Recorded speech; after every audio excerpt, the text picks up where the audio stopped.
ამას დავარქვი მე სურვილების შემსრულებელი. რატომ? მოდის ნელა და მოაქვს ცოტა. აი ამითი. ესეთი სახელი შევარქვი. ეს სურვილების შემსრულებელი თოჯინა მალე საქართველოდან გერმანიაში გადაინაცვლებს. მეთოჯინე ნანაყაულაშვილი თავის ზღაპრულ თოჯინებს პატარ-პატარა ისტორიებით მიუნხენში საერთაშორისო გამოფენაზე გაიტანს. გერმანიაში სწავლობს ჩემი შვილი ვაიმარის უნივერსიტეტში. და იქიდან წერდა, რომ რაღაც ესეთი გამოფენა არსებობს.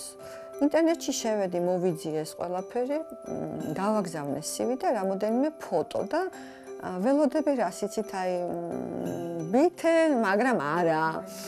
ხო და ძალიან გამოკვირდა, რომ რამოდენიმე დღეში მწერენ, რომ ძალიან უხარიათ, რომ მონაწილეობ, ეს უბრალოდ ზრდილობის გამო მწერენ, თორე იქ ისეთი გვარები იყო, რომლებიც უკვე წლებია და რომელსაც უკვე წარმოებები აქვთ. და გამოაგზავნეს ესეთი მოწვევა ჩემზე და ჩემს მეუღლეზე. ნანა პროფესიით ექიმია. თავიდან თოჯინა შვილისთვის შექმნა, თუმცა დეკორატიული თოჯინების კეთება ჰობის გაცდა და ახლა პროფესიონალურ დონეზე მუშაობს. შვილი რომ გამიჩნდა, მას შეუკერე პირველად ესეთი რბილი სათამაშო და დავარქვით პეტრიკელა. მაშინ ახლა არაფერი არ იშოვებოდა და თმები შეუღება იოდით და საშინელი სუნი ქონდა სხვადასხვა მინდა გითხრათ. მაგრამ ბავშვს ისე უყვარდა, ჩახუტებული იყო სულ იმასთან.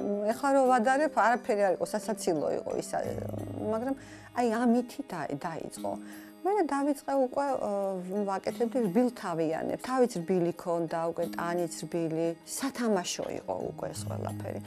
მაგრამ როგორც ყველაფერი ერთი და იგივე მე გწყინდება ადამიანს, ეს უკვე არ ითქმის როგორც თოჯინა, ამითი არ ითამაშება. ყველგან ამას ეძახიან არტ ობიექტს. ქალბატონ ნანას სახელოსნო სახლში აქვს. სამსახურიდან დაბრუნებულს თოჯინების კეთება განტვირთვაში ეხმარება.